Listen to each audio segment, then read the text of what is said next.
Good evening, everybody. It is May 11th, 2026. This is the scheduled Town of Dartmouth Planning Board meeting. As previously stated, the Planning Board voted in public meeting to continue meeting virtually in accordance with the Governor's 2025 extension of the virtual/hybrid open meeting option through June 30th, 2027. Please know that these meetings are being recorded. At this time, I'd like to take a roll call vote. Lori Miller. Here. Kevin Estes. Here. Margaret Sweet. Here. Ilya Rosa. Here. Nick Cyclepatis is here. Good evening, everyone. We'll need a motion to open the public hearing. So moved. Second. Motion made by Ilya Rosa, seconded by Kevin Estes to open the public hearing. Ilya Rosa, Yes. Kevin Estes, Yes. Lori Miller, Yes. Margaret Sweet, Yes. Nick Cyclepatis, yes. Brings us to application for planning board special permit, 813 State Road, which was requested to be continued. Dan, give me just a second if you don't mind, or chime in.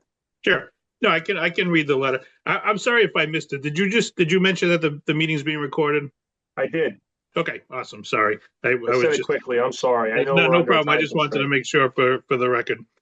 We did receive a letter dated May 6th, addressed to us and to Chairman Psychopatis. We respectfully request a continuance from our scheduled meeting with the planning board on May 11th, 2026 to the meeting on June 1st, 2026. And this was signed for Zenith Consultant Engineers, Jamie Bissonette, PE Manager, Senior Engineer. Quick update, they are contracted now with Stantec as our consultant engineer for the sewer. So hopefully we'll get some answers in a relatively soon time frame. So at this time, I would recommend a motion to continue to the June 1st meeting at 7 p.m. and to return to our regular meeting. Moved. Second. Who was the second? Lori. Lori. Motion made by Kevin Estes, seconded by Lori Miller to continue the application for planning board special permit 813 State Road to the June 1st meeting as requested. Kevin Estes, Yes. Lori Miller, Yes. Margaret Sweet, Yes. Ilya Rosa, Yes. Nick Cyclepatis, yes. At this point in time, we'll need a motion to leave the public hearing and return to the scheduled planning board meeting of May 11th. Moved. Second. Motion made by Kevin Estes, seconded by Ilya Rosa to close the public hearing and return to the scheduled May 11th Dartmouth Planning Board meeting. Brings us to administrative item number You want to one. take a vote on that first? Sorry. Kevin Estes, Yes. Ilya Rosa, Yes. Lori Miller, Yes. Lori Miller, Yes. Margaret Sweet, Yes. Nick Cyclepatis, yes. Brings us to administrative item number one, town meeting planning board warrant article. Dan, do you want to summarize where we're at with that? Or how do you want to handle that? Yeah, just a brief summary. So this, I had sent out to the board some information on a new bill that is being proposed by the governor. In that bill, there are sections for site plan review to be codified into Chapter 48 of Mass General Law. A lot of the items in that bill are very similar to what we're proposing, but there are some differences. Which would make a fundamental change to how we were looking at these bylaw amendments. I spoke with Town Council Attorney Brian Cruz about this. And I think we're in agreement at this time. It would probably be in the best interest to postpone having this at the Springtown meeting and take a look at what's going to go through. They're hoping, based on all the information I have, that this will be voted in this session of Congress, which would go until the end of July. I also invited Attorney Cruz to the meeting tonight. So I believe he is here. I am. Here, so he can answer any legal questions for this if the board has any. Thank you, Dan. And sorry, I'm just, oh, I didn't see Brian. I do now. Thank you, Dan, and thank you, Brian, for joining us and welcome. Brian, do you want to provide perhaps a summary of your perspective? Certainly.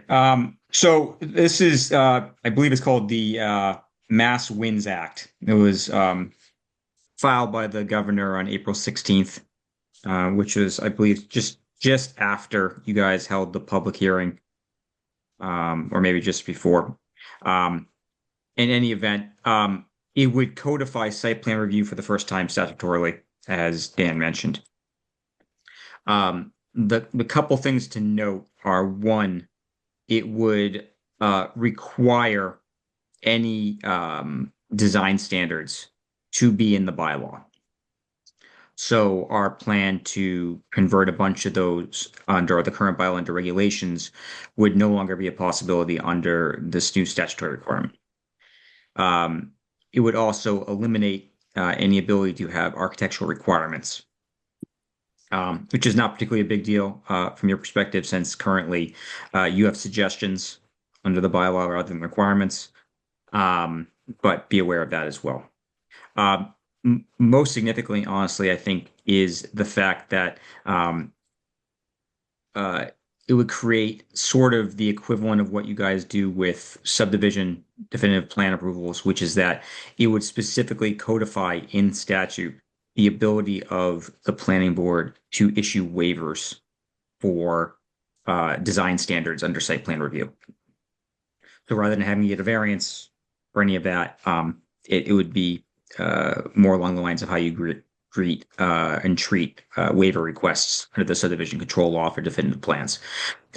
So that actually would, in a large way, address some of the concern that was the impetus for these bylaw revisions we were doing, which was that you guys couldn't address unique circumstances in a way that you wanted to under the bylaw in terms of design standards, and you wanted more flexibility through the regulatory process because you could waive your regs. Well, the legislature is potentially going to give you the ability to grant waivers under the bylaw design standards for site plan review now anyway, which may completely obviate a lot of the reason for the proposed major revisions that we are having. So given all that, rather than have a redux of what happened with our ADU bylaw revisions, where 6 months later we found out the legislature decided to completely throw a wrench in what we had done. There's no pressing urgency to do these revisions. This was something we thought was a good idea, but we're not under some obligation to get it done now. And at the very least, in the fall, we'll know whether or not this is something that's going to get completed by the legislature. So, there would be no more work to do. If nothing happens to the legislature, we can just rehold the public hearing in the fall for this, and you can proceed accordingly if you want to. Unfortunately, Dan and I looked into it, and I think it was Dan by about a week or so, missing the deadline in terms of time frame, so you don't have to hold another public hearing. We'll have to start that process again. But like I said, it's all drafted, and nothing stops you from just sitting on it and waiting until the fall. You just have to let the select board know that you want to pull it from the warrant because it's your article. So it's not like it has to go on unless you want it to go on. You're the sponsor. Brian, thank you so much. Can I ask a question? Please, Lori, go ahead. Brian, I talked to Dan about this. I've been through this, I can't tell you how many times, where legislation is going to be passed, it's going to be passed, it's going to be passed, and it's never passed. What do you feel the chances are of this getting passed? So I guess I would say two things to that. One is that this is part of the general push we've seen in the last few years to create more and more legislative routes to enable faster housing development. So I treat this more seriously than sort of similar situations in the past. This is more along the lines of MBTA communities and then the ADU bylaw revisions by statute. We're going to see more and more of this legislation coming down the pipeline in terms of trying to fast track how development occurs. So I know in the past things have sat in committee forever or died, and they get proposed the next session and then they die. I think we're in a different paradigm in the last 3 or 4 years. So that's one. Two, you're looking at just postponing to the fall because you'll know the answer to this over the summer. It's not like you're going to sit on forever. It's often pretty typical that you guys do zoning articles in fall anyway. So it wouldn't be abnormal. It's already all done. You're not going to be the way I would say is if that legislation passes, you're going to want to start from square one in terms of potential revisions. So, and you have to do that no matter what. This is why I say whether you pass it, whether you propose this to town meeting or not this spring, and whether or not town meeting proposes it or approves it this spring. If this legislation passes, you are going to have to revise bylaw again, no matter what. So your only question is, are you doing that once or twice? Because it's going to impose new requirements and processes that we don't currently have in our bylaw. So everyone, if this passes, everyone's going to be looking at their site plan review bylaws moving forward. So you're going to have to do it at least once if this legislation passes. If it doesn't, you already have the one you've already done lined up. You can go. I'm not telling you can't move forward this spring. That's ultimately your call. But if you do, and this legislation passes, you are coming back to the drawing board again. And coming back more profoundly than if you just waited.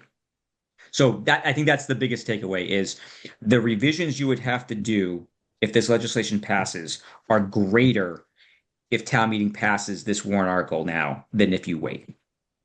Okay.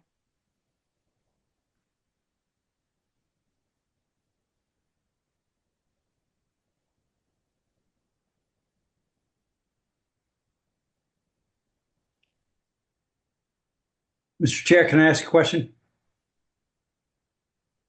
I think it came again. I am sorry. Yeah, I was trying to speak and realized that it was muted. Please go ahead, and then I want to share something. Yep. Okay. Oh, well, go ahead.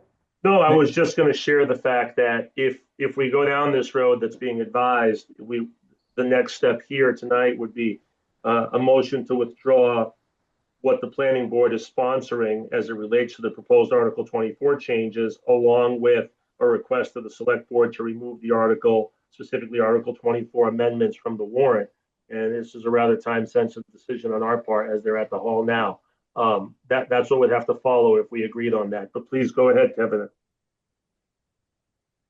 Well, do you want to take a vote on it right now then? No, not yet. I want you to share your thoughts and so on, and we can. Okay, Brian, it sounded to me like if the more of the items under site plan review move to 41A, as you described, it sounded to me like we would have less of an opportunity to make changes or special permits. So if this legislation gets codified, what will happen is these standards for site plan review, all the design standards will have to be in the bylaw. And if you want them changed or tweaked, you'll have to go back to town meeting. But you will also be given the authority on a case-by-case basis to grant waivers from them if they don't make sense for the particular project. So you're losing something and you're gaining something. Okay.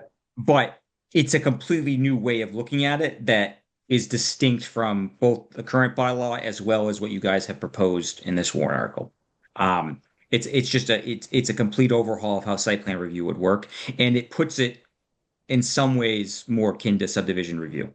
Not entirely, because you're not proposing through regulations the standards, but the process, once the standards are set by the bylaw, the process for it sort of is more analogous now to a subdivision review of a definitive plan. regardless of whether or not you pass any, you propose anything this spring and town meeting passes it, if you look at the current bylaw or if you look at what you proposed, neither of them are completely in alignment with what this legislative overhaul of 40A would require of us. So that's the ultimate reason why I think I'm recommending, and Dan was recommending a waiting period, just because it would so fundamentally change how site plan review has been operating. It would no longer be a case law derived and local bylaw derived process. It would be an official codified statutory process, uniform throughout the Commonwealth.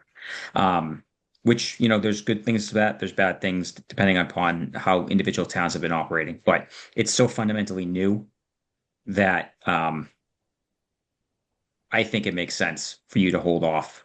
But that's ultimately not a legal decision. So if you want to roll the dice, you are free to. That's your call.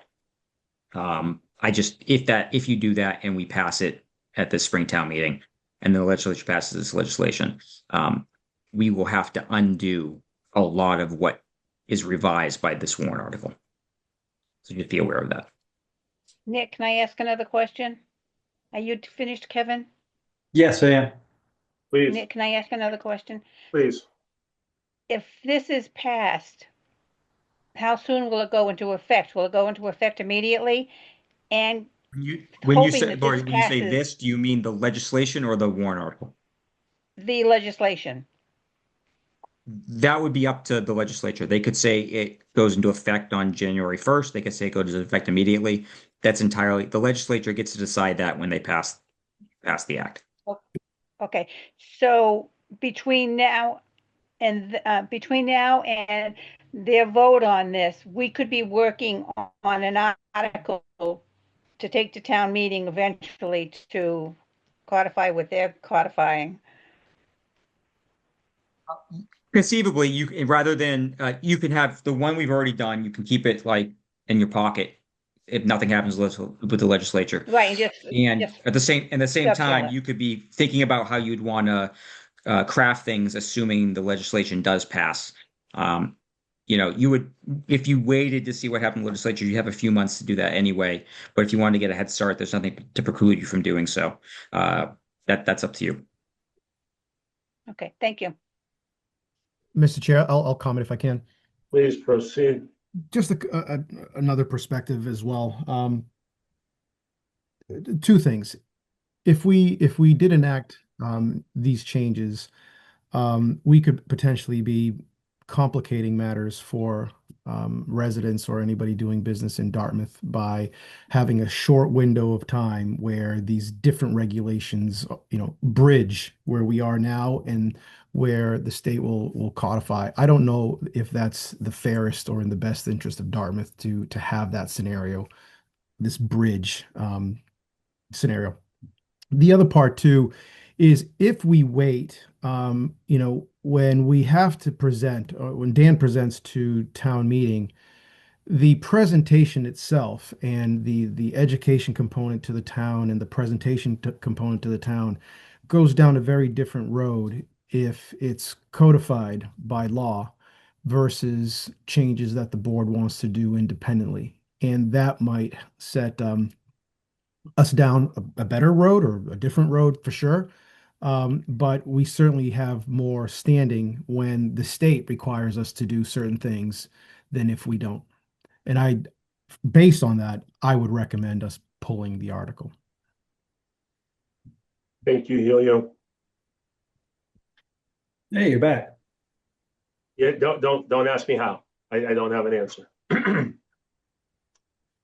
Anyone else regarding Article 24? If not, we need to make a decision. And again, if we want to propose the motion to withdraw, it would be to withdraw the planning board sponsorship of Article 24, as well as request to the select board to remove Article 24 from the 24 amendments from the warrant. So moved. I haven't chimed in. I too am sorry. I'll just share this really quick. My position on this is by all means to follow Brian's guidance and recognize that, in my opinion, we're not doing ourselves or the town a favor by pushing this through when we understand more than likely to a reasonable degree of what is coming, only to create greater obstacles for us or caseload or workload in the future because of a decision we make tonight, for example, to not pull it. So I'm in support of backing off, asking that the warrant be pulled, and waiting for the state to make a decision. Same. Unless anybody else has a different opinion, perhaps somebody could make a motion. So Again, moved. it's going to be a motion made by Lori Miller. I'll second Do I have a that. second? Motion made by Lori Miller, seconded by Helio Rosa, to withdraw the sponsorship by the planning board of the proposed Article 24 changes and request to the select board that they remove Article 24 amendments from the warrant. Lori Miller, Yes. Helio Rosa, Yes. Kevin Estes, Yes. Margaret Sweet, Yes. Nick Cyclepatis, yes. Brian, thank you for your time and your work. Thank you. Yep. Again, sorry guys. I think I mentioned this before, but the likelihood that you will continue to be dealing with new proposals out of the State House with respect to local zoning, it's just something you're gonna like. It's going to be a struggle. You're going to What's be working on next? something for 2 years and then find out, that it's been overridden by something new coming out of the State House. So just don't.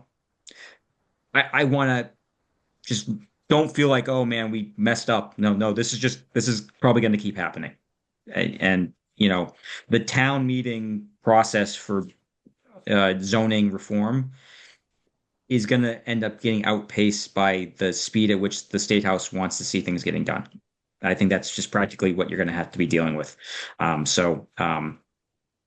be prepared for that, unfortunately. Much appreciated, Brian. All right. Have a good night, guys. Thank you, Brian. Thanks, Brian. Thank you. Before we move forward, DCTV, can I ask you a question? Yes. I'm aware that my camera is now functioning. However, I do not see myself present at the strip across the top with all the participants. Any suggestions? If you change your view to gallery view, in the upper right, Done. do you see yourself there? I do not. We can see Okay, you. We can That's see fine. you, Nick. as long as that's fine. We can see you. You've never looked better. If I may, All Nick, right. also in that menu, there's a drop down. You'll also see show self view. You may have that deselected in that Thank same. you so much. I got it. You see Thank yourself you. now. Awesome. Thank you. Okay. Absolutely. Brings us to administrative item number 2, election. Mr. Chairman, one quick Sure. thing, and we can Sure. table this till after you get to number 2. But as part of number 1 was the handout we were going to do for town meeting, the planning board update. Sorry about that. Like I said, we can table that section till after number 2, but I just want to make sure we don't just skip over that portion of number 1. We can stay on schedule. That's fine. Let's go ahead and discuss that. So this we spoke on this at the last meeting. I had requested if the board wanted any other items added to the planning board update 2026. This is a document I was going to give to the town clerk to include in the packet to be given to all town meeting members. I did not receive any additional comments. There was a couple little minor revisions that we added from comments from the last meeting. So if the board is okay with it as it is included in your packet, I can get that to the town clerk tomorrow. If there's any discussion on any of the items, we can talk about it now. Nick, I have a question. Please proceed. And Dan, I forgot to ask you about this. Under number 4, where we updated our procedures, we held a Yep. public hearing on that. Should we put underneath that, holding a public hearing such and such a date? I don't believe we I held a mean, public hearing. For rules and regs? I don't believe so. You sure? I thought we No. did. I'm not 100% sure, but I don't believe we did. Okay. Does any other board members remember having a public hearing on that? I feel like I actually asked the question. Anybody from the public? Yeah, I feel like she might be correct. Vaguely. I don't, Usually for rules and regulations, it's Yeah, not we a don't public have- hearing. yeah, we don't have to for rules and regulate, we don't have to. It's I Okay. don't believe we have to. We just approve them and have a meeting and vote on it. Okay. I don't know why I'm getting it confused with something else then. We had a public hearing for the Article 24 amendment changes. Right. Yeah, that's right. That's right. Sorry.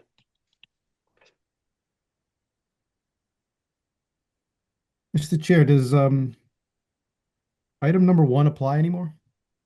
No. Well, we're still working on it, so we are Yeah. working. It said it has been working on the following to amend Article 24.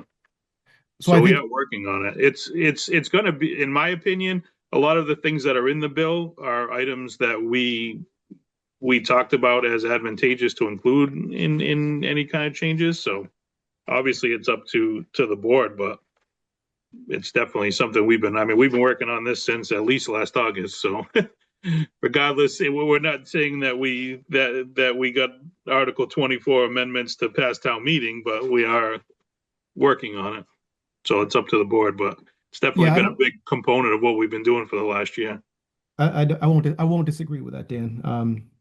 Maybe if it said amended instead of amend, It would have been better. Yeah. So I'll retract my statement. In one form or another, I do think it's important that certain residents, contributing members on certain levels are made aware or apprised of what we have done or have made a concerted effort on, regardless of the outcome. So does anybody feel differently? Mr. Chair, if I could just add one thing. Please. If we do go to a different version of the bylaw amendments, we have a draft that's very similar to what this will look like if it goes the other direction. So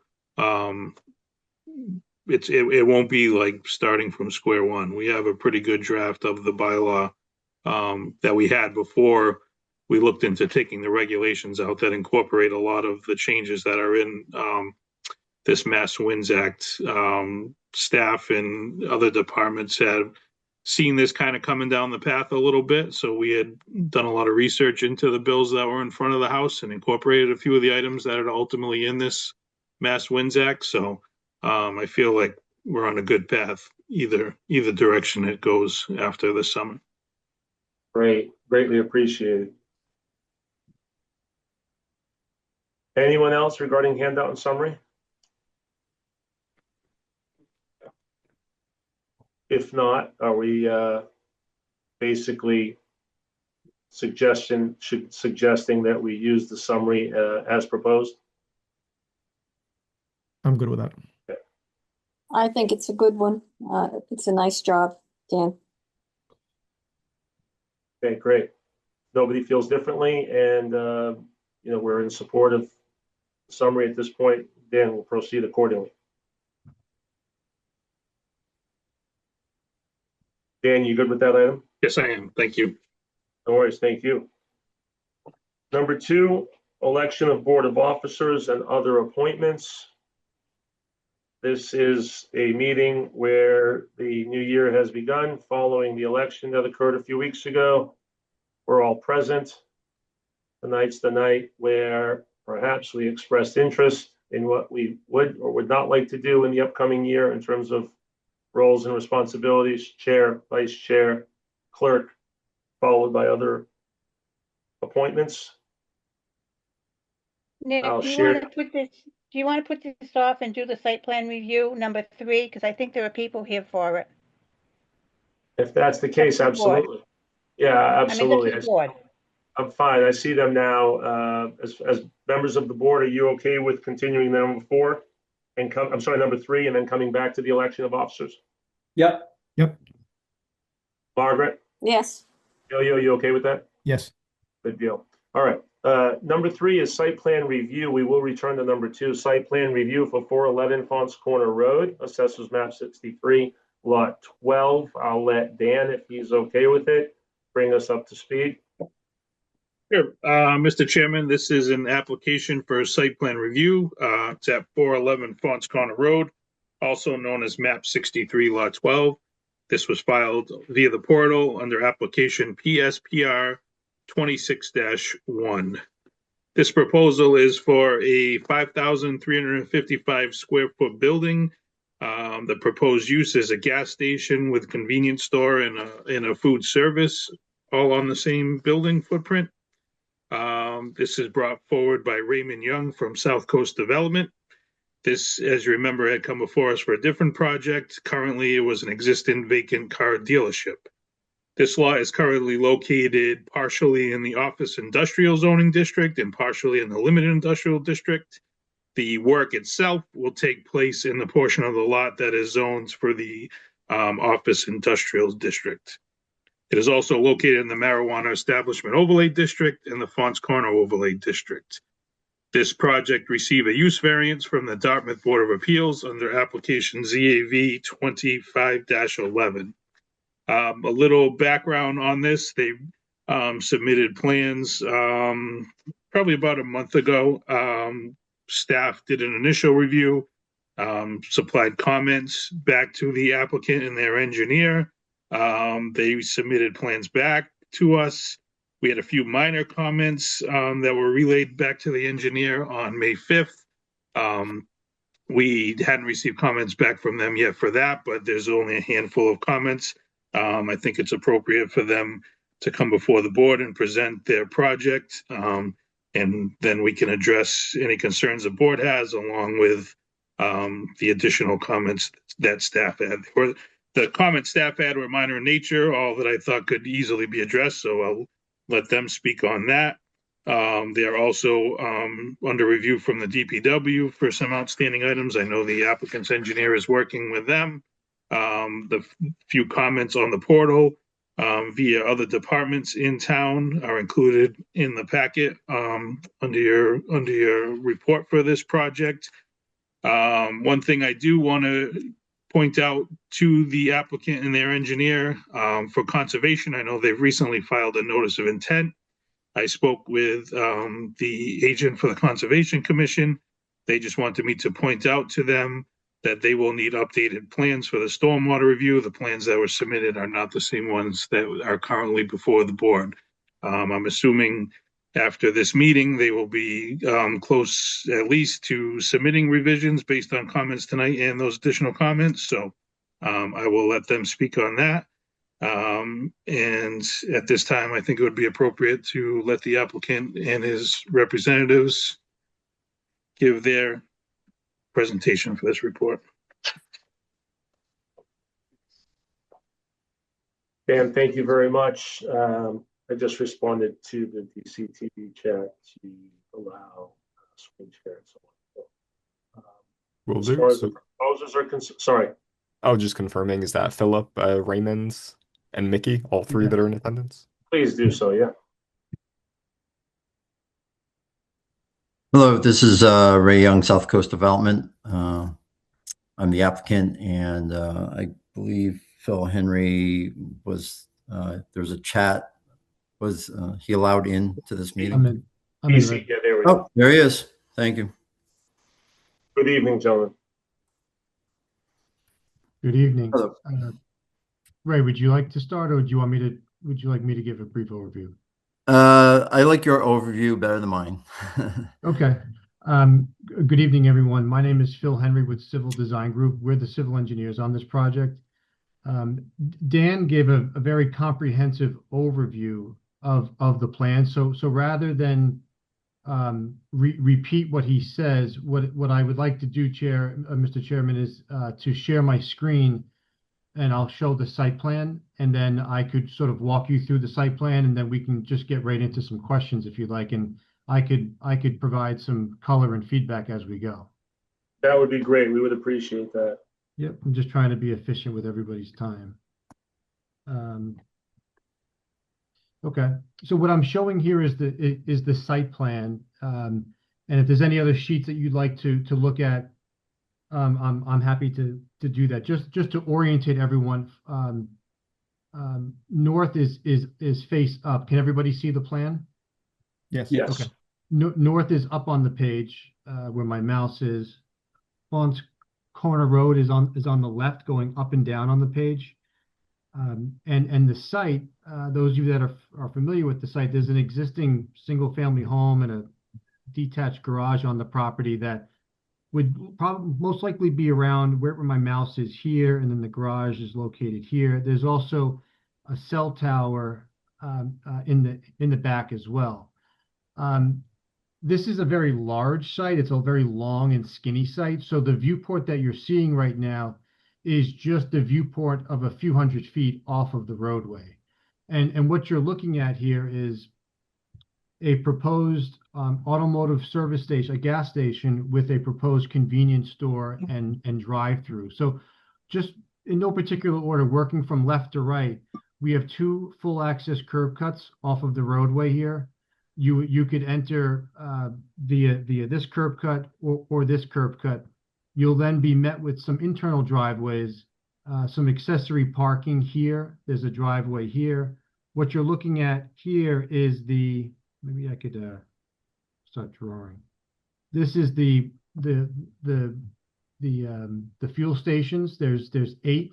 We call them in a double dive configuration. It's 2 rows of 4. So there's 16 available fueling positions. This gray hatch area is the 5,300 square foot convenience store, and the drive-through window is located as such. So if you wanted to get into the drive-through, you could enter here or enter here, and then you would go around the drive-through and then exit.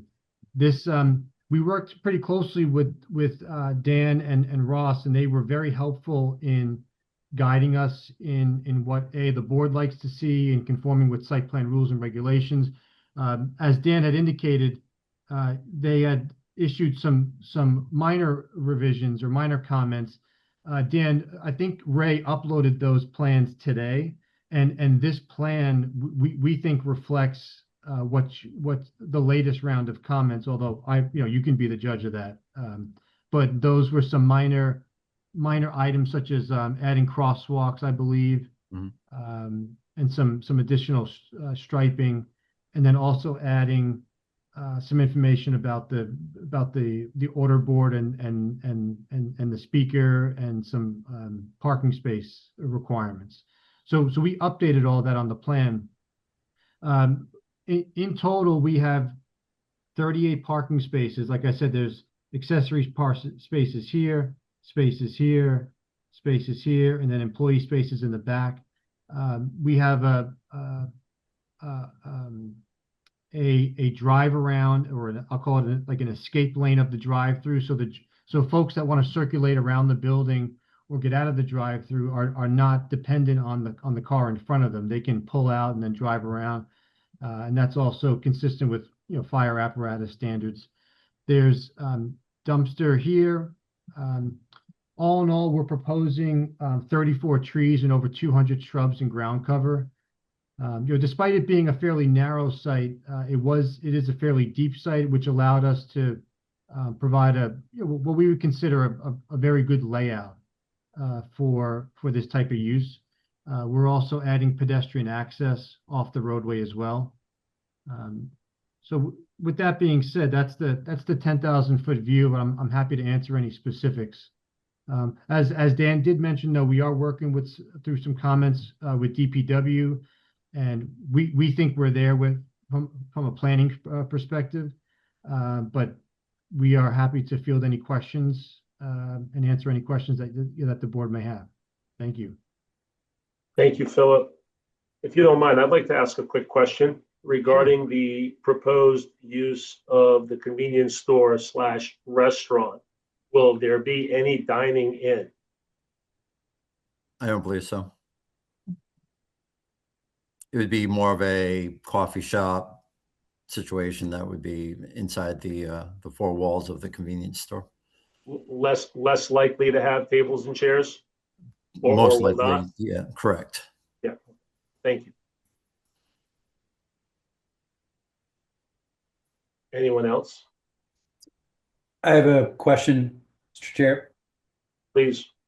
The 38 spaces that you have for parking, is that driven more by bylaw, or is that what you guys have chosen to support your business? Yeah, that's a good question. The short answer is the planning, the bylaw as we see it, combined with some input from Dan about making sure there's enough employee spaces. This plan requires 34 parking spaces, of which we're proposing 38. So we're pretty close to what the requirement is. So I guess that's our answer. We have a surplus of 4 parking spaces. But let's say if the bylaw requirement indicated that there's 20 spaces needed, would you choose less? Or did you go to 38 because that's what you met by your measurements, that's what your business needs? Yeah, I think based on client feedback and industry metric standards, we typically see anywhere between 30 to 35 spaces or 30 to 40 spaces for a site of this size in terms of the size of the restaurant, the convenience store, and the number of fuel dispensers. Got it. Thank you. I would like to add that we have developed a similar style, gas station, convenience store, and we've met the requirements for parking spaces, and we've gone in after to add parking spaces just for convenience. So that number is, Phil was speaking of, for the parking spaces, that really works for our model. So we would have done it either way. But the other thing I think that Phil didn't mention is, I think Ross was saying we could take advantage of claiming the parking at the islands at the pumps, but I don't think we even included that. So technically, and Phil can correct me if I'm wrong, I think technically there would probably be more parking spaces if we included those. So let me know if I'm on the right track there, Phil. Yeah, you're correct. Yeah, we didn't include spaces at the pumps. It's sort of customary to not do that unless the bylaw in local municipalities are very extensive or restrictive, which is not the case here. We think this is a very adequate parking requirement. Okay, I was just curious, and obviously, if you felt like you were being pushed by bylaw to provide more spaces, we're very interested in reducing impervious surface and would work with you if possible. Okay. Mr. Well, can Chair, I follow up? Oh, sorry. Go ahead, Yo-Yo. I wanted to just take advantage of what Kevin is commenting on, and I would challenge the applicant to take a deeper dive on what the actual number of spaces they require to run their business. Using our bylaws and how they're set up, whether it's the parking underneath the canopies as a requirement, we need to make sure that we provide the minimum number of parking spaces. I also want to challenge and be careful that we don't provide too many parking spaces, because that's adding impervious surface. It just gets hotter in there with the additional paving. There are similar businesses scattered throughout Dartmouth. I think we all know which ones they are. I venture that there's not 30 plus parking spaces in similar type of businesses, and I frequent them enough to know that very rarely are all of them taken up. So I just want to throw that out there. We need to provide the minimum, but I challenge to figure out what that minimum number is so that we're not over paving this site. And then a couple of other questions, if I can. On your site plan sheet 3 and your landscaping plan 1, I'm trying to marry the information that's on both of those. So great use of trees along the property lines against the abutting properties. I love that design. I did see on the grading plan, or at least on Plan 3, you've designated a lot of that space as your snow dumping space or your snow storage space, which is great to see. But your grading seems to your grading plan, which I think is sheet number 4, has the site drop off considerably towards the abutting properties. And I'm curious what the snow loading in the winter would potentially do to runoff onto those properties. So that's question number 1. And then question number 2, really minor one, on the north side of the spaces along the building, you have Okay. you have a hatched area, which is a crosswalk that goes facing northerly.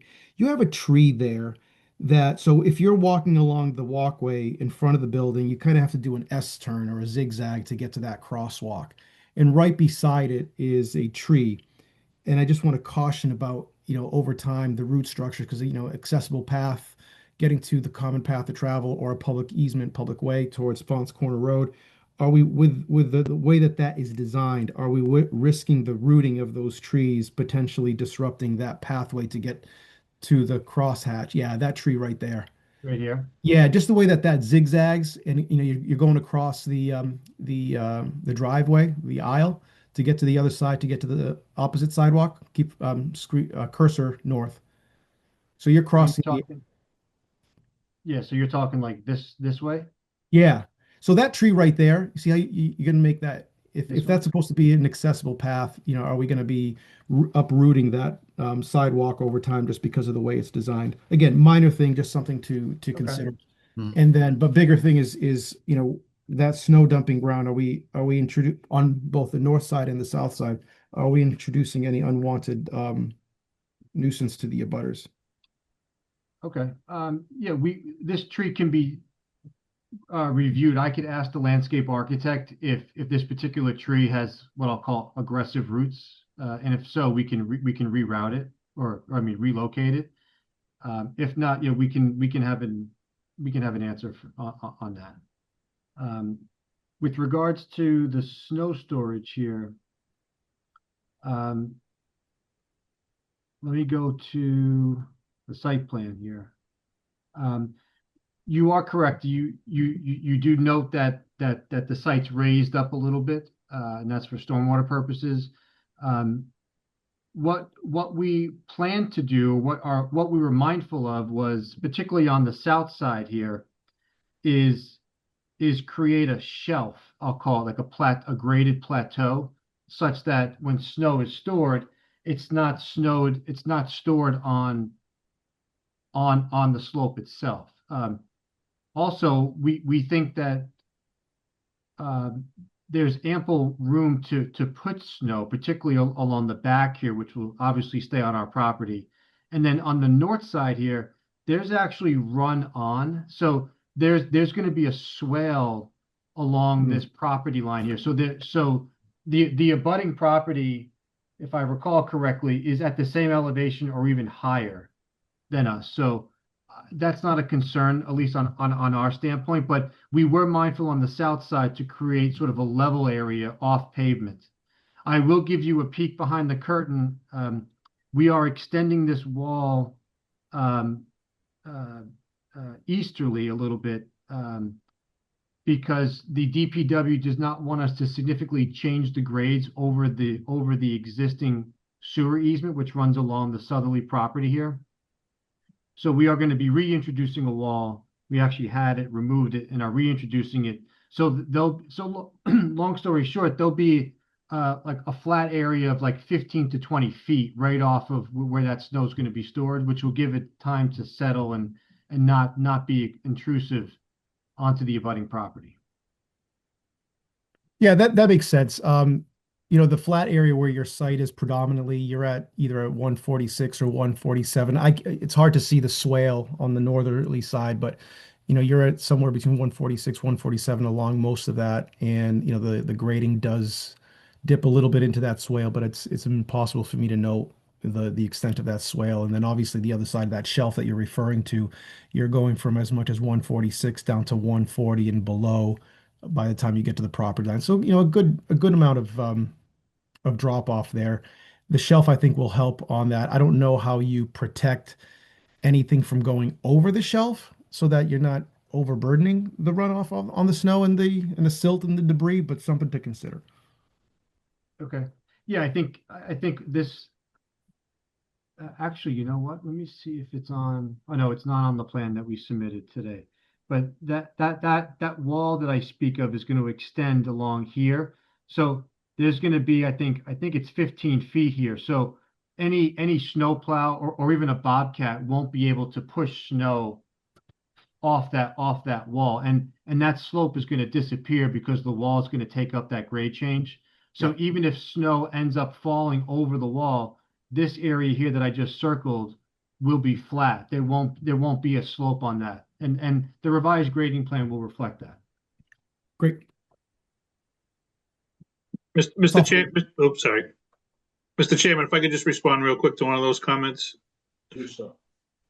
In regards to the tree on that landscape island, that one tree is a requirement as part of the landscaping requirement. So I would recommend Mr. Henry's request for talking to his landscape architect about seeing what kind of tree. That's why we do the concrete sidewalks instead of the asphalt. Asphalt has a more of a tendency to have root intrusion there. But from the board's just kind of FYI, that's one of the things we are looking at into the bylaw amendments to allow, if there's conflicts between landscaping and utilities and other things, that's something that the board can have discretion on. So I just wanted to add that little bit for future reference when we further talk about our bylaw amendments. But as of right now, there is a requirement to have that one tree in that landscape island. Thank you. Thank you, Deb. Anyone else?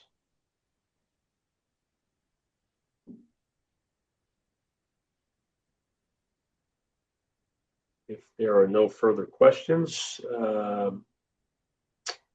from a proposal perspective, Ray, Philip, anything else you want to add that we haven't asked that you think we should hear about?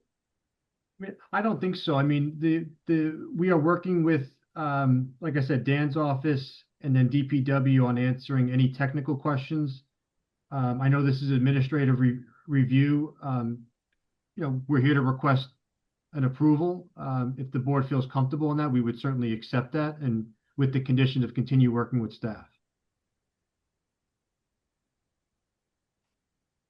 To my board members, how do you feel about an administrative approval at this point? How does Dan feel? Ditto. In my opinion, I haven't seen the full plan set of these revisions. I think they're minor in nature. I don't think it's anything that's going to be an ongoing concern. DPW, I don't have as good a grasp on what needs to be changed for that.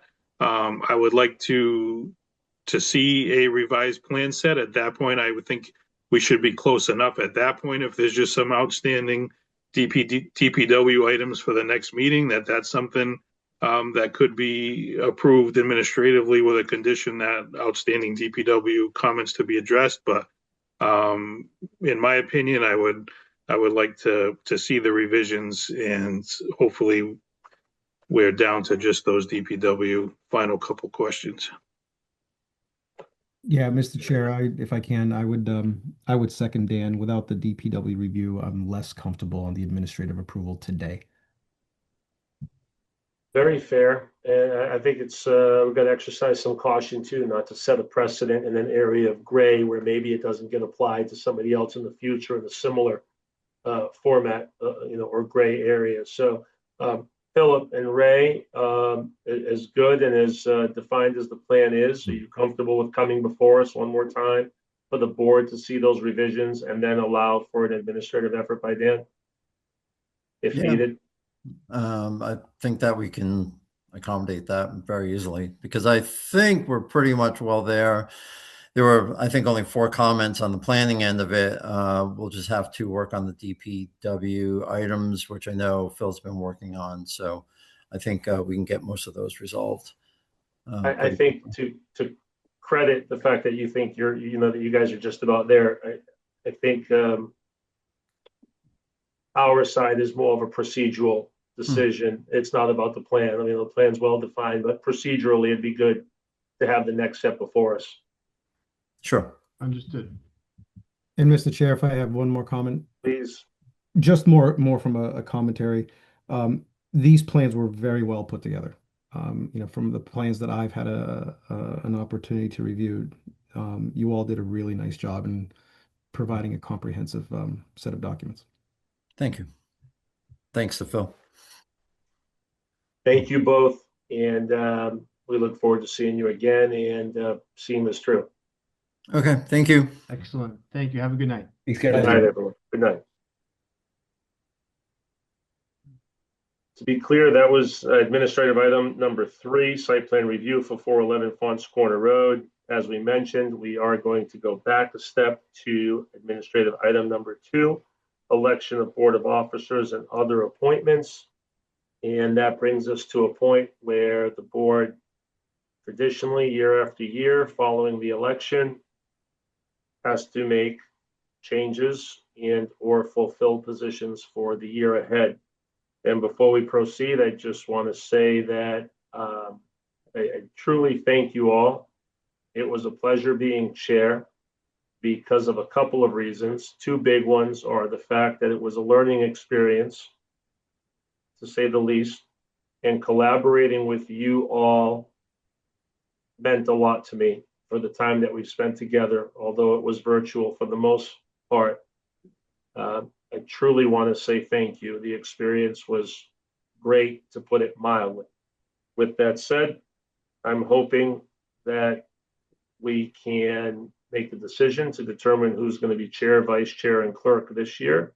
And like any other board position, I do like the idea of someone other than me being chair, and it being somewhat a revolving position so that everybody gets a chance to fulfill the role. With that said, how are we feeling? Does anybody want to offer what they're willing or not willing to do?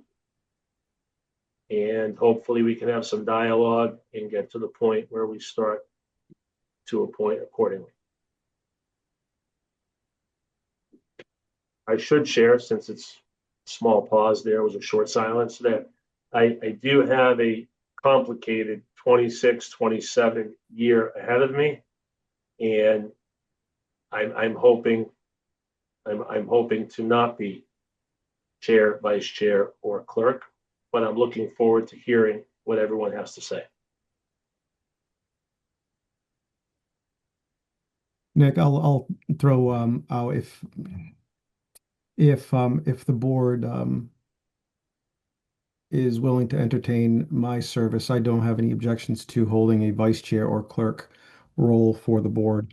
I think the chair role for me at this point, given everything else that I have going on in my professional and work-life balance, is probably not in the best interest of the town to dedicate the time that's required for it. But in other roles, I can certainly throw my hat and offer if the board feels it's in the best interest.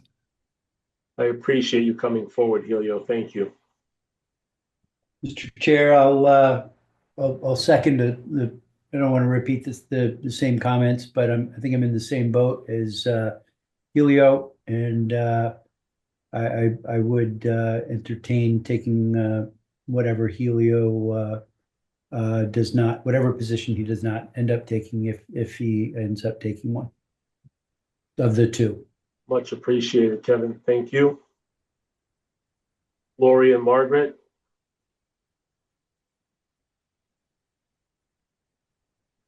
Or we can backtrack and make a motion. Margaret is presently clerk. Margaret, how do you feel about taking something? No, I'm not going to take anything. So, I mean, I don't care what what you people do. It's up to whatever you people want to do is okay. I'm not going to ask for anything. Lori, would you be okay in the chair role? Yeah, I've been chair in the past. I will take chair, but it will only be for 1 year. So whoever's vice chair will have to step up next year. Or we'll have an open communication about it next year. Yes.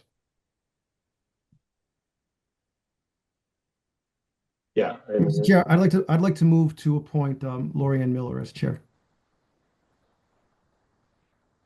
Second, motion made by Helio Rosa, seconded by Kevin Estes to appoint Lori Miller as chair for 2026, 2027 planning board. Helio Rosa, Yes. Kevin Estes, yes. Margaret Sweet, I'm abstaining from voting. Nick Cyclepatis, yes. Regarding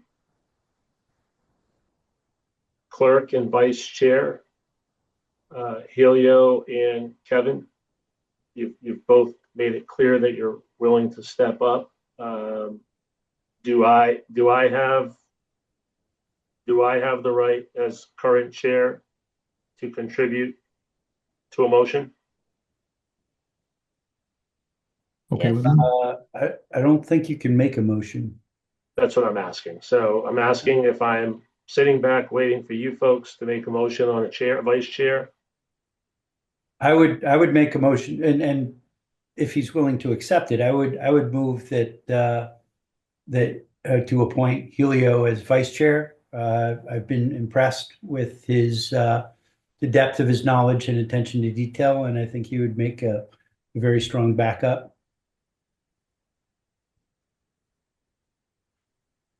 Second, Motion made by, Helio, before we complete that, are you okay with that? I'm okay with it. Okay. Kevin, as long as you're okay with it. Of So, course. given the motion, I will assume yes.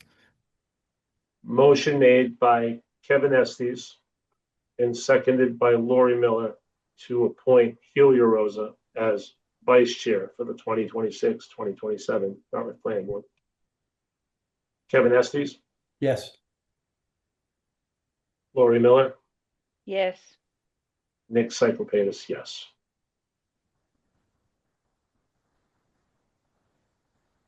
Which leaves us with clerk. I'd like to make a motion to appoint Kevin Estes as clerk.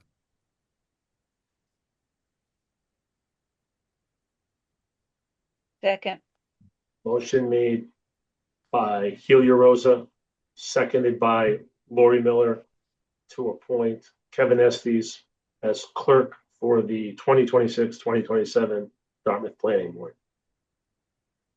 Helio Rosa, Yes. Lori Miller, yes. Nick Cyclepatis, yes. That brings us to other appointments. Dan, do you have that list?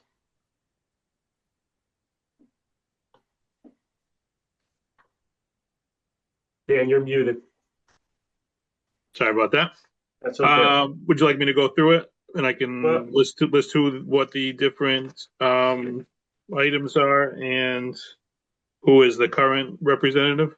It would be good if you don't mind. Okay, so first we have for the Serped Commission, we have a need for a member and also for an alternate member. Currently, Kevin Estes is our commission member and Helio Rosa is our alternate member.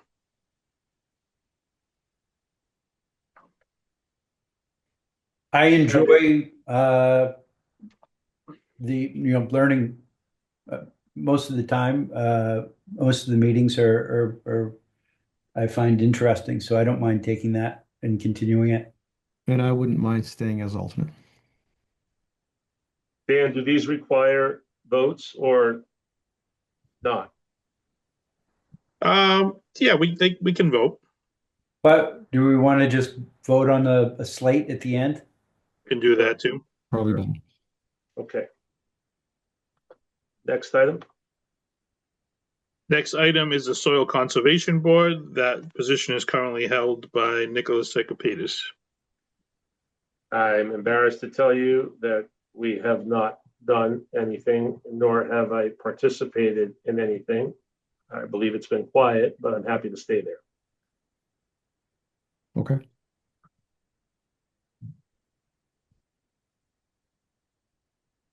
Next is the Community Preservation Committee, currently held by Margaret Sweet. It's a very active committee, so I've learned a lot. I don't know if anyone else would like to be on that committee. If they are, I will step down. Margaret, would you be willing to stay on it? I think I can. I wasn't going to because I'm on another board on another personal thing, but it meets at a different time, so I could stay on it. But is there anybody who wants to join that? You learn a lot. Margaret, when you say active, how active and when do they meet? Second Tuesday, once a month, second Tuesday. But it's a very, you know what it does, so it's a very active committee.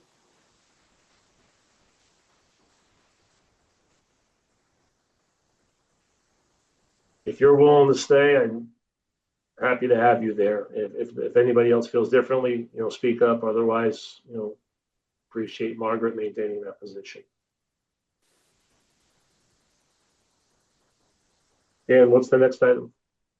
So Margaret is staying. That's what we're staying with? I guess I am, yep. Okay. Well, let's back up. It seemed like you were willing to stay unless one of us wanted to grab it. No, it's nice sometimes to move around and learn different things. And I'll tell you, the Agricultural Preservation Trust that Kevin's on, have you done anything with that, Kevin? 0. Well, see, that's going to be coming up because of the CPC. What's happened with the CPC, the Agricultural Preservation Trust is going to be active. After town meeting, I hope. Oh, so they're going to fund the council? Yes. Oh, I okay. would like to be on that. Margaret, did you say it was broken up on my side? Did you say you would like to be on that? I would like to be on the Agricultural Preservation Trust because, I'm out in farm country and I really would like to perhaps help those people a little bit with what they're trying to do. Only again, because I know through CPC what they are trying to do. They're trying to buy more farms for the town of Dartmouth. And they are going to get, if the town meeting votes, they will get funded. On that assumption, I will flip-flop with Margaret Great. and take the CPC. Great. So Kevin will be Community Preservation Committee and Margaret will be with Agricultural Preservation Trust. That brings us to the Lincoln Park Plan Approval Authority that is currently held by Margaret Sweet. I think she can speak that not much has really happened recently. There is some whispers that they're trying to do something with that property, so it might be something that might be coming up in the next year. I'm happy to stay on that because, I do know a little bit about it. And of course, I'm sorry to say we have not had one meeting. But glad to stay on it. Thank you, Margaret. Lincoln Park Plan Approval Authority, Margaret Sweet. The next is the Charter Review Committee that is currently held. We have 2 representatives, Helio Rosa and Kevin Estes. We didn't review much charter.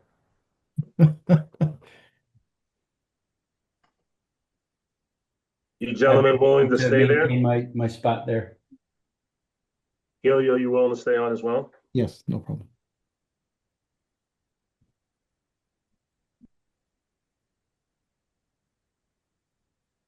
Dan, what else you have? I'm sorry, I was just looking to see. Lori, were you here when we did these appointments last year? I just didn't see you on here, so I just wanted to make sure I wasn't missing anything. No, I was here last year. It was people who stayed on the same committees. Okay, all right. I just want to make sure I'm not missing anything. Thank you. So for the Charter Review Committee, we're staying status quo, Helio Rosa Helio and and Kevin Kevin. Estes. Yep. Okay. Dartmouth Open Space and Recreation Committee, Kevin Estes. We actually were quite active as part of the master plan and developing an open space and rec plan. I don't anticipate a whole lot of changes to that. I don't mind keeping it. Okay. The Yeah. Housing Production Plan Committee, that was Helio Rosa. I think that's pretty much completed. I don't know if there'll be any need for any further meetings in the coming year, but that is currently Helio Rosa. I don't mind staying on unless Lori wants one. No, that's all right. I don't think you're gonna have any more meetings because they've completed the housing production plan. I would say that's pretty good assumption. Alternate board member, I know we spoke last meeting about asking Kevin Mello if he would like to continue in that role. Does anybody have any input on that one? Unless anybody objects, Kevin has confirmed that he will be an alternate. No objection. None. Sounds good. And that brings us to the end of the list. So if somebody would make a motion to approve all appointees as noted, we can do that. So Hold on just a second. Is Waterways no longer on the list? No. I think we talked last time that one has been defunct now. Okay, so that is that common that comes and goes? I don't have enough history to be able to tell you that one way or the other. I don't know if that was specifically set up for a specific regulatory reason. I don't know if any other board members can offer any input on that. Blows my mind, as much of a seaside community and active waterfront that we have recreationally, that comes and goes, but Isn't there a waterways committee that's working on Pontiac and the redesign of it? Well, they have done that. They've come before CPC. They've gotten money to do it. So I think maybe that's why. There's a meeting that's supposed to be held, I think it's next week. Yeah, public meeting. It's a public meeting. That's the Waterways Committee. Is that appointed by the selectmen? Yes. I don't think that's board members, but I could be wrong. okay, I thought in previous years that we had Waterways on our list, but that's fine. If it's not there, it's not there. If something develops and there's an opportunity, we can handle it. I can double check and we can add that to the list next meeting if I missed something. Just to make sure there's no confusion, there is a newly formed committee, the Water Quality Committee. That's different though. That's different, and I am on that committee, not representing the planning board, just at large. Kevin, did they ask for a planning board representative, or was it just They did at not. large? Okay. I was surprised that they did not, but I'm not sure who designated what boards would be represented on that. But you can count on me to represent us, even if I'm not completely representing. I'm representing our body of knowledge that I pick up.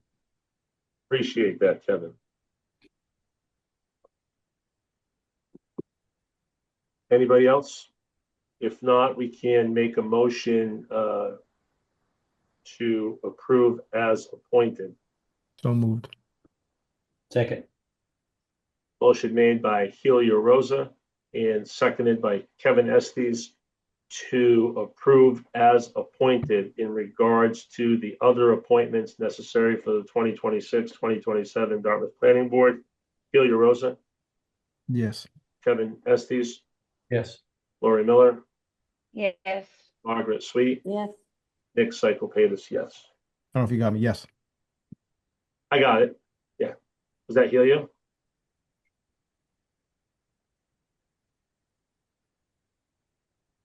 I think we lost him, but I did hear him vote yes. Is everybody else with me? Yes. All right, brings us to number 4, ongoing discussion, Dartmouth future zoning. Not sure if we're beginning to repeat ourselves. I'm here to hear what you members have to say. I feel like we've said a lot about B, and the public has become more aware of B and what it means, and perhaps maybe they're learning how much less control they have over it than if they had met the housing requirements. We as a board, as well as residents, are beginning to learn of why, AKA starter home zoning.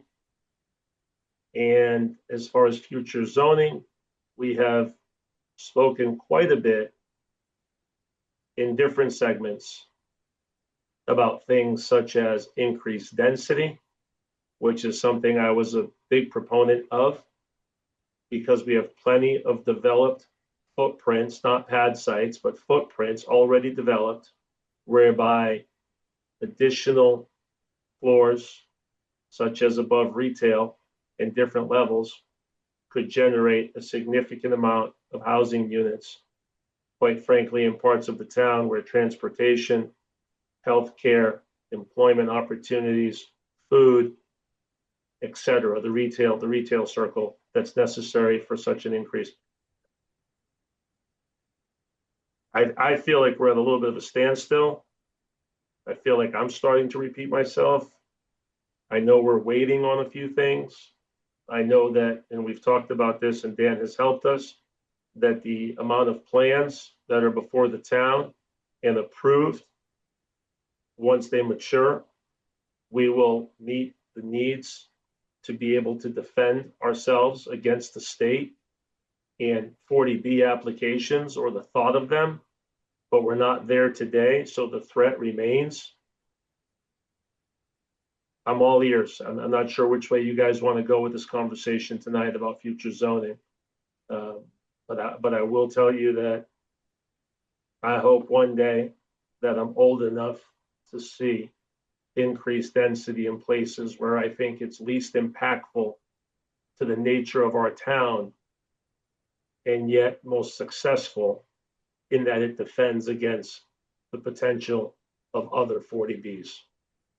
I'm all ears. If I may, Please.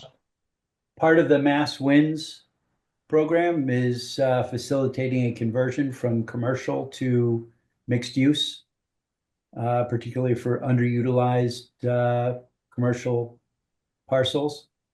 So I think that would be, if assuming that goes through, that would be a big help. Take a look at, if to a greater extent, think of the mall with the second floor. Agreed.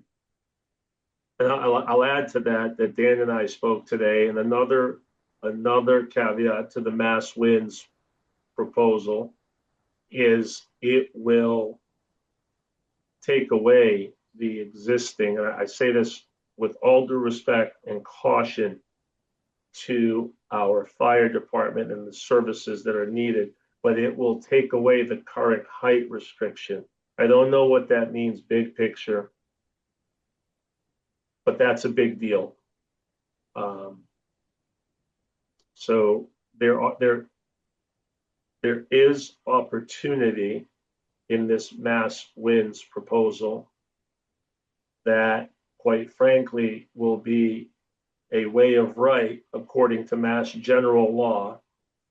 It may be offensive to those who simply don't want it, but it will be an instrument by which we, the board, will be relieved of such effort for conversion to happen along the commercial routes and the potential mixed use applications, whereby that will become a matter of right. And then we can start to achieve some of our numbers in places where, as I've said before, the rolling hillsides, the green pastures, et cetera, will be preserved.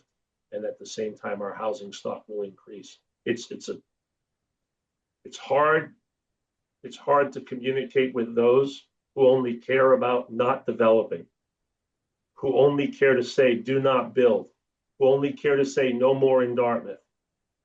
But those statements have nothing to do with our current needs, our proposed needs, and reality. The reality is we have needs. And the reality is a 40B today can come into our town and do exactly what we don't want. So unless we focus on what defends against the 40B, and we nurture and we cultivate it and we feed it, and it matures, until then we have no defense. So I'm struggling, but I think there are times when the state is our enemy. The state might be creating a therapeutic opportunity, not to use a clinical phrase, but this might be a therapeutic opportunity for towns like us and municipalities that have housing stock needs. Dan, was there anything else that stood out that would support our future zoning discussion? That's all I saw from an initial review of it. Obviously, I was more focused on the site plan review. That was more of an immediate concern, but definitely things that will impact our thought processes going forward. As Attorney Cruz had mentioned in the previous meeting he was before us, unfortunately, the goalposts seem to be moving every 6 months with regulations coming from the state level. So we have to be flexible and come up with, like we've talked about, be proactive in what we want to do, and then adjust as these new laws, regulations come into effect. So we will make sure to keep an eye on everything, and we'll keep trying to move forward with the plans of the planning board and the town. Thank you, Dan. As far as this agenda item for this evening, does anybody else want to contribute?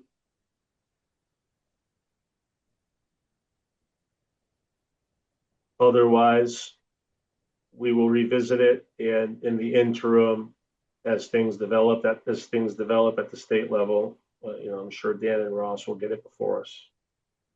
If not, we can go to agenda item number 25, which is the discussion of the 2026-2027 priority list. Anybody want to begin or expand on that?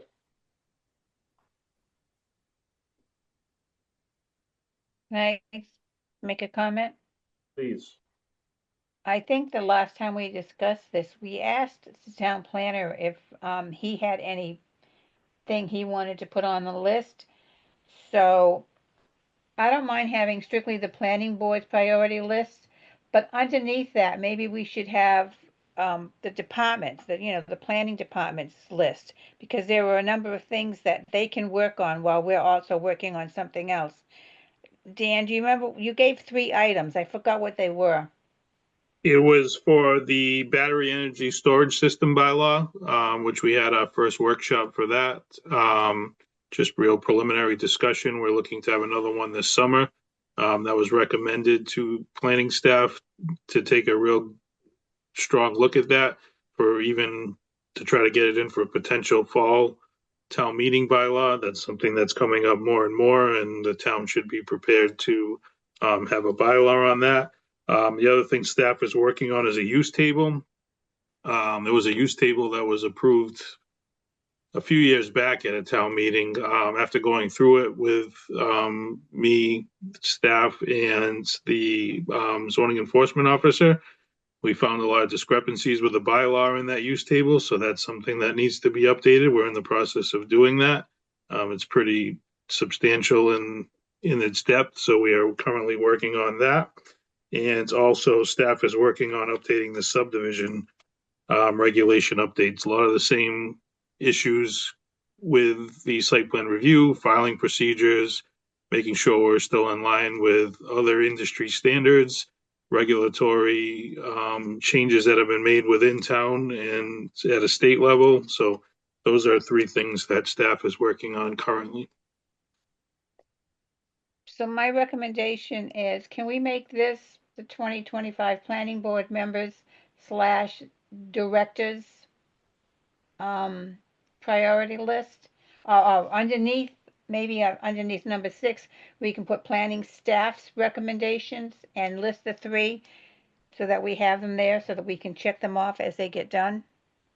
I mean, I don't care how the rest of the board feels, but I think we need to have those on the list so we know where we are standing and getting stuff done that the staff needs and sees that we have problems with and needs to be revised.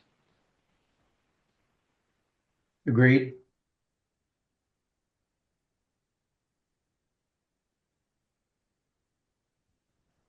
I'm good with it as well. That's fine. So staff, Dan, can you revise that list and put the department underneath number 6 and put the 3 items you just mentioned? Sure. Thank you.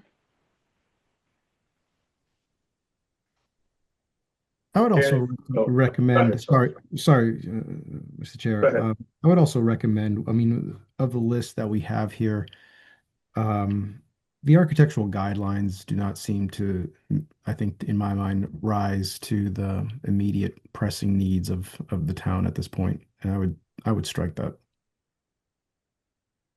I was about to share the sentiment is, Dan, did you and I discuss that the state may have an impact over the guidelines? Did we discuss that?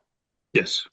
So although our architectural guidelines are just guidelines, based on what's in the new state language, they may not carry any weight. So to Helio's point, being that they were only guidelines, and now that we're likely to have less of an effect on that subject, removing it's all fine and good from my perspective. The one thing that I did share with Dan, as far as our architectural guidelines go, our town has evolved over time in different ways, in my opinion. When you look at the commercial sectors, again, Route 6, Once Corner Road, Crossroad, before you know it, we'll get to the Reed Road intersection. There'll be greater developments there on a commercial level. There's a difference from a 1974 3-store, 6,000 square foot glass panel storefront with a flat rubber roof, total height 14 feet. And obviously that of perhaps the Bed Bath & Beyond Plaza, just to be dramatic. And so is the signage. But there are towns where, and I'm not sure that Portsmouth is a matter of bylaw or what, but for instance, in Portsmouth, a lot of your commercial signage is on wooden posts. It's engraved wood with the same exact color palette, 2 or 3 colors. And I've seen that in other towns south of here. We don't come anywhere close to achieving such an organized look at the commercial level. So I say that respectfully, not to the town, actually. I say it respectfully to proposers that may come before us in the future. I won't say we. I would show a lot of respect to their marketing campaigns and their decor and their nationwide and sometimes global brand, but nationwide brand. I'm all for architectural guidelines coming off this list.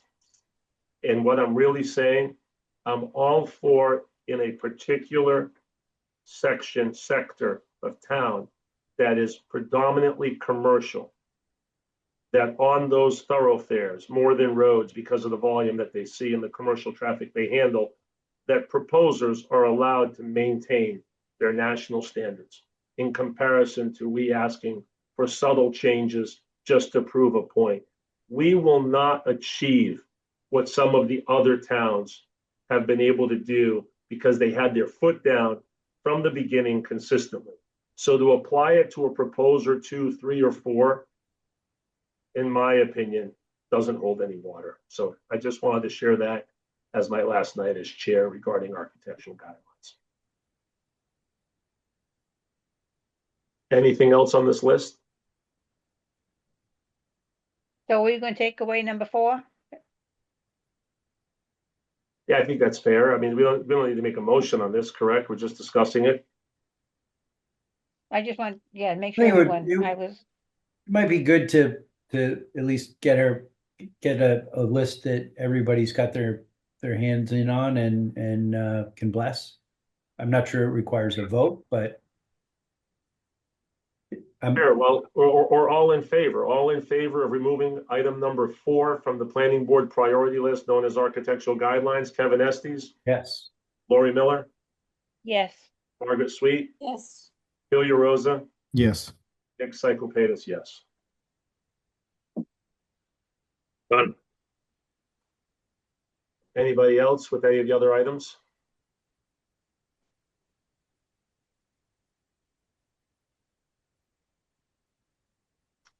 If not, we can move on at this point in time to agenda item number 6. Actually, we cannot, correct, Dan? Minutes, March 9th? Nope, we can. We haven't been able to get this voted on for the past few meetings just because we only had 3 people at that meeting. Lori Ann Miller, Margaret Sweet, and Helio Rosa to vote on it. They are all here tonight. So if those 3 are willing to vote on it, we can get this off the list. I move that we approve the minutes of March 9th, 2026. Second. Motion made by Lori Miller, seconded by Margaret Sweet to approve the minutes of the March 9th, 2026 meeting. Lori Miller, Yes. Margaret Sweet, Yes. Ilya Rosa. Yes. Thank you. Excellent. Number 7, correspondence, Dan. These are standard notifications we get on a week-to-week basis from City of Fall River, City of New Bedford, and the town of Westport.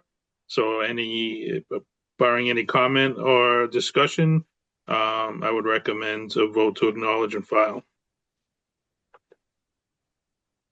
I'll make a motion to acknowledge and file with just one comment. If anybody saw the interesting event regarding the deck construction in Westport, it is a tricky tale of sometimes things getting out of hand, but my motion stands.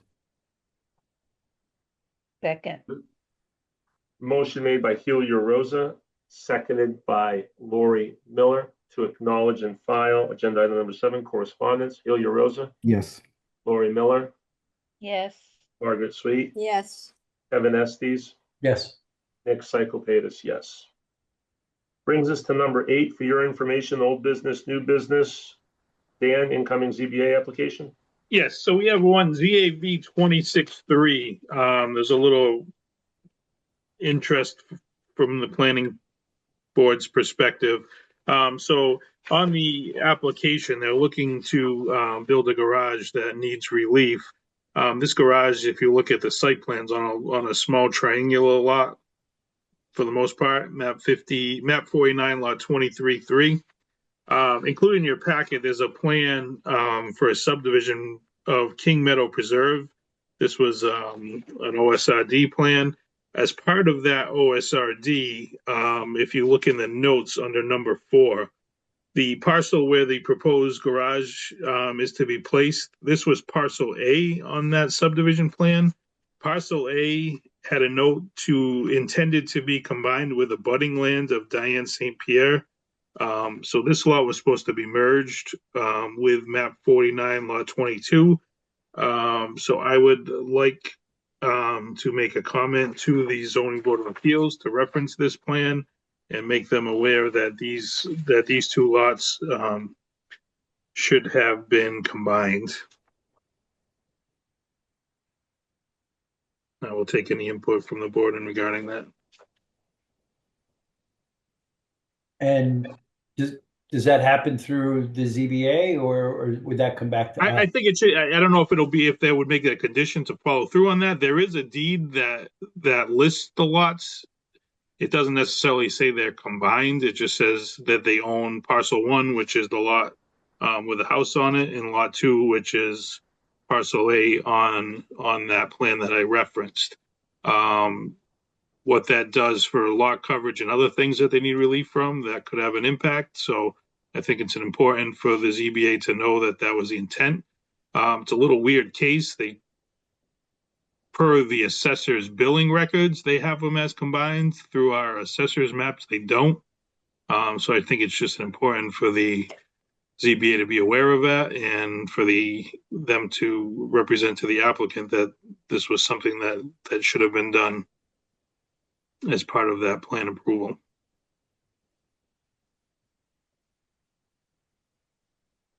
Does anybody object? Not at all. Great work, Dan. Yeah. Otherwise, Dan will proceed accordingly. Thank you. Thank you, Dan. Appeals decisions, Nothing new for that. subcommittee reports. Does anybody have any reports? If not, the planner's report regarding BESS workshop update. Yeah, I mentioned this briefly. We had our preliminary workshop meeting. We had some feedback. Unfortunately, one of the departments we most wanted to hear from, the fire department, all 3 fire chiefs had been out all night and day due to the fire that was in Westport. The town graciously assisted in that fire. So there's still a lot of items to discuss. We're still in the early stages. We're looking to have another meeting sometime this summer, late June, early July. At that point, hopefully we can start getting a draft together, and we can start the process of looking at what that bylaw would look like. Excellent. Thank you so much, Dan. Brings us to master plan implementation report. So at the request of the board's last meeting, we had a discussion about this item. So what Ross did was he took that section of the master plan that kind of gave an outline of all goals and highlighted anywhere planning board was listed as a responsible party. That would give the planning board an idea of what we're looking at. We've been mostly focusing on the land use and housing sections, but this gives the board a chance to see everything that was kind of included there to hopefully guide this line item forward as we go through our meetings for this year. So I don't know if people have had a chance to take a look at this yet, to begin trying to form how we want to view this line item going forward, or I take any recommendations, any things you would like to see me do going forward, and make the best use of this line item. Much appreciated, Dan. Anyone? If not, planning department updates. So a couple other items that were discussed at previous meetings. I spoke with Timothy Barber, DPW director, about coming in for a discussion on the sewer capacity issues. This will obviously have an impact as we look towards overlays, new regulations, all of those important items. He is willing to come and speak on behalf of that item. So I told him I would come back to you, the board, to see when you would prefer to have him come speak, and he will work it out into his schedule. Much appreciated. As far as, did we have sorry for a second, my brain was going 2 ways. Did we propose a date that we wanted some of the builders and or any of those professionals to join us? Or did we hadn't. That was one of my other items. I have 2, Mr. Barber and to the developers. I have been in touch with one stakeholder about some preliminary plans to come in. I spoke with another one just from real preliminary about coming in, and he was willing to as well. So at the board's recommendation, I can reach out if we do have a time or agenda per se of what you would like to speak on. Will that be part of a regular scheduled meeting, or will that be a special meeting? I would say it would be part of a regular meeting, just as an administrative item, as an appointment.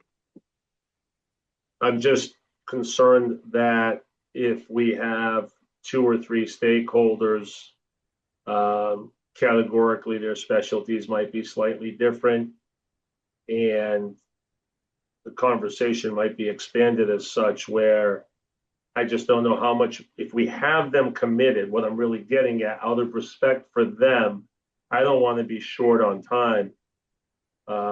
Is that a meeting that we want to limit other than, let's say, a special permit or something pressing? Do we want to limit what's on the agenda? Because we know, let's face it, we have 2 or 3 developers here tonight. It's not going to be 15 minutes. It's going to eat up most of the meeting. Yep. How do you guys feel about that? Mr. Chair, I just Go want ahead. just one Right. question, in respect to your leadership, but and just as importantly, this will be happening under Lori's leadership. Lori, is this something that you should mull over on how best to proceed and not necessarily have to make a decision today?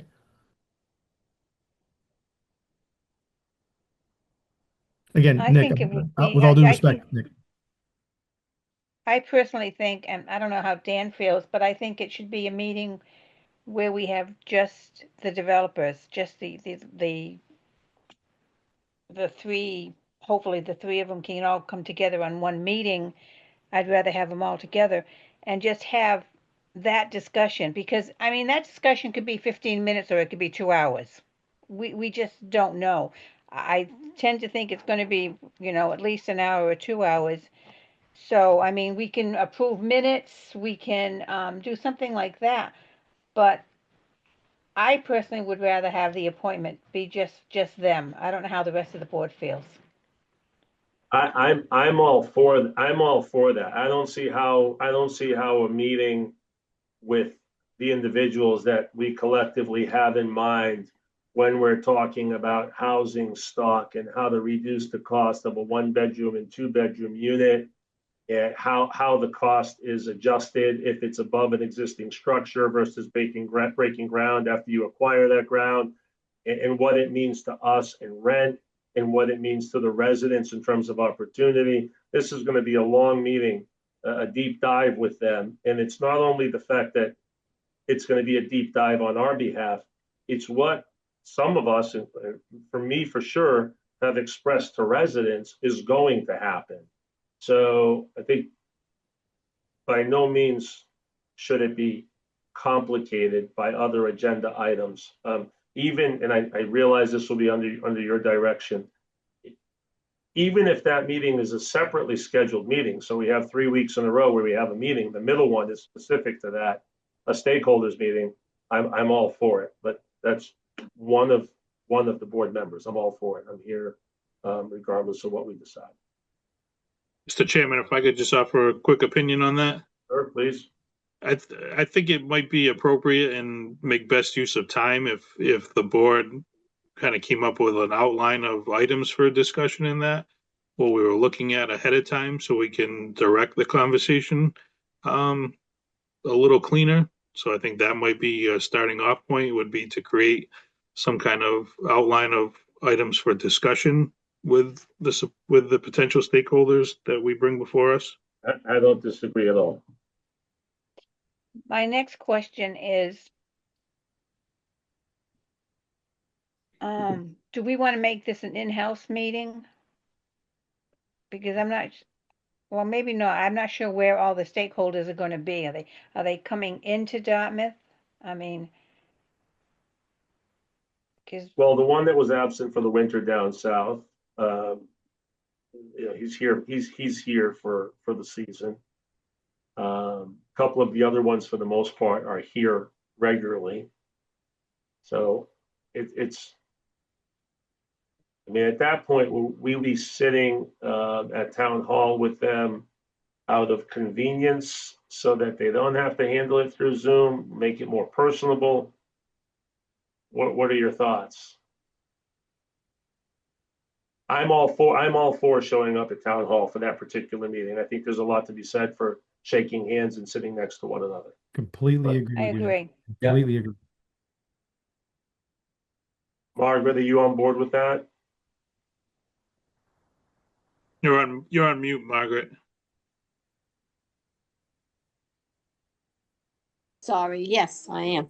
Okay, so collectively as a board tonight, we have all voted yes to schedule a meeting in between two of the scheduled planning board routine meetings to welcome and hold a stakeholders meeting as promised to discuss housing needs, current housing stock, and what generating new stock would cost and how to affect those costs ultimately to not control rent, but to create housing opportunities that are, let's say, socioeconomically consistent with our demographics, our median household incomes, et cetera. So I'm all for that. I think if each of us can put together perhaps what our questions are, and Dan, if it's okay with you, we submit those, and I'm happy to stop in if necessary and help put together a concise list from those lists that we each provide. Okay. Do you want to look into having that for an item for discussion? I know you said you don't want it to be a too busy meeting. So for next weekend, we're going to have 411 back. We are going to be having a special permit and a site plan review for the potential Audi dealership on Route 6. And we're most likely going to have site plan review for the Big Y potential grocery store. So it could be a little long for this meeting. We can put it as just an item for, I can put it in just for an item discussion under an administrative item. We can put it on hold until after town meeting. What's the Just taste of my the board? thought, if we know the next meeting is going to be as busy as it's going to be, why don't we put it on for the following meeting? Gives us ample time to provide it to the department, you and Ross. However, with no delay, as early as this evening or the next meeting at the latest, why don't we determine which Monday in between two scheduled meetings is going to be the stakeholders meeting? What I'm really getting at, ideally for the stakeholders that we're going to reach out to, I think a 4-week notice at a minimum would be reasonable. I don't think we should give them a 1 or 2 week notice. We got to propose a date, reach out to them, confirm that they're willing to come, report back to the department that they're confirmed, and then schedule it. So again, I know this will be under Lori's direction, but here we are almost the middle of May. Are we picking the first meeting in July to be, or the first non-planning board week in July to be the stakeholders meeting? Truth be told, by July, everybody's in town for the most part. Well, I Or think late- I think that Dan needs to get in touch with the stakeholders and find out, number one, when we can coordinate all of them to come together. And then I think it should be just them at the meeting. I don't want to have Audie come before us or anyone else. Because, I mean, we could spend an hour on Audie or we could spend half an hour. And I would rather personally speak with these gentlemen and women, you know, and get their real good feedback and tell them what we're looking at. And I think that can take a while. I want just those 3 stakeholders. And I don't care whether it's at a regular meeting or if we have a 3rd meeting that month. Yeah, I personally would be happy to support that it be its own meeting. Ditto. So for the meetings coming up, we have Monday, June 1st, which is also the day before town meeting. Then we have June 22nd, July 13th, and July 27th. Those are our meeting dates coming up for the next few months. So just an idea that the July 20th, Monday, July 20th, be a soft date that we who are Dan, as well as any of us who have the ability to talk to any of these stakeholders, casually ask, would you be available? Or we pick June, but I guess what I'm really asking is, it would be nice when we talk to these people to have an idea of when we're gonna have the meeting sooner rather than later. Dan, what did you say the June schedule was, Dan? We have June 1st and then June 22nd. I mean, it could even be June 29th. If we want to kind of, June 29th, I will not be in town. but we're not gonna do it then.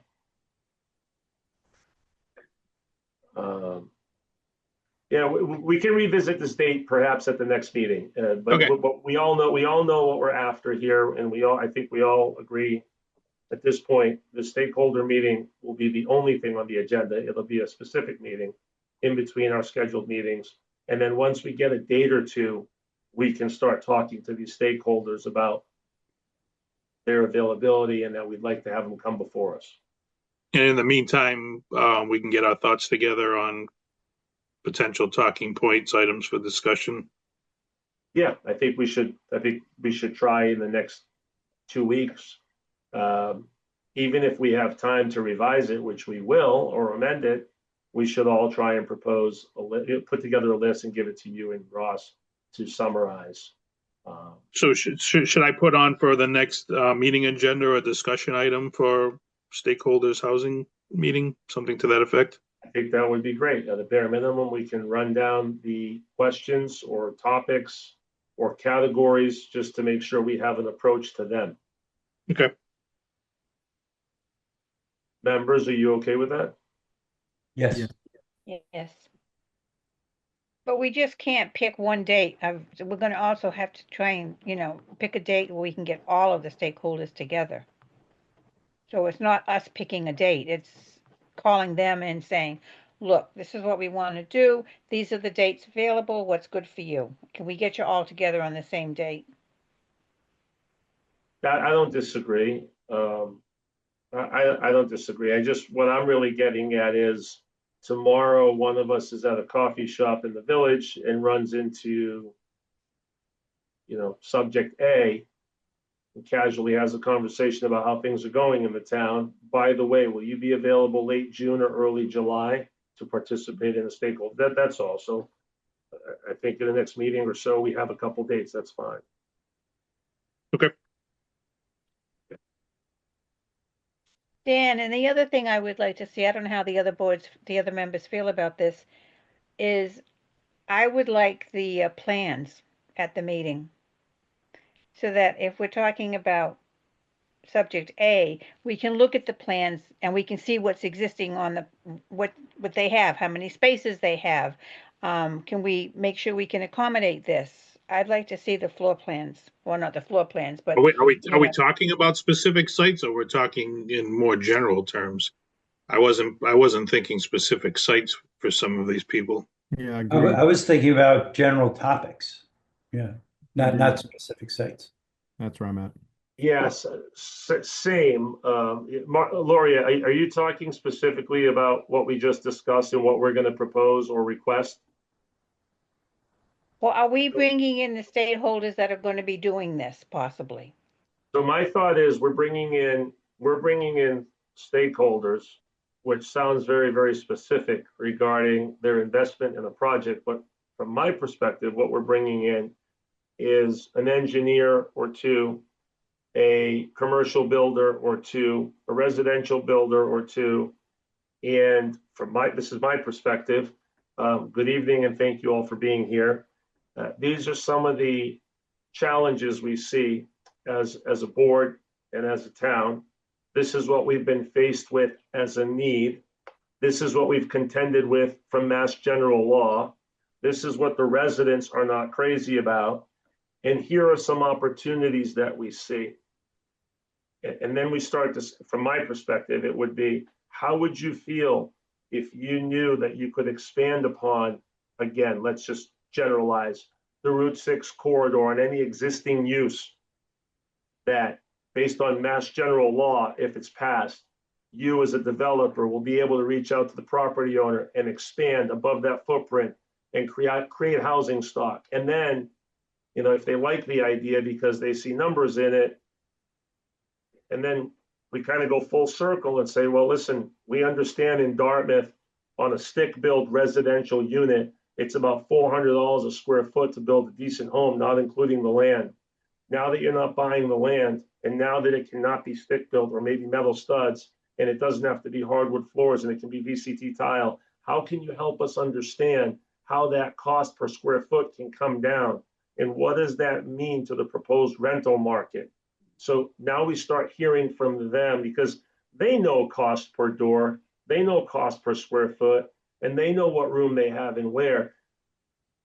They also know when they build at 400 a square foot, or another builder in town who builds beautiful homes at 650 a square foot starting.